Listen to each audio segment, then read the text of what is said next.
Mən Ahik könüllüsü Aysel Həsənova. Ümumilli lider Heydər Əliyev Azərbaycanın ən çətin günlərində xalqına dayaq durdu və ölkəmizin daha sabit, daha təhlükəsiz gələcəyini təmin etdi. Dahi şəxsiyyətin irsi biz gənclərə özünü inkişaf etdirmək və ölkəyə faydalı vətəndaş olmaq kimi dəyərləri miras qoyub.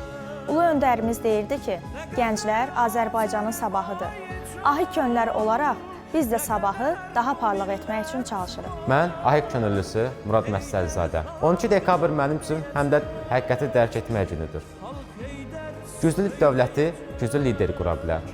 Onu qurmaq üçün isə böyük cəsarət, qətiyyət və iradə lazımdır.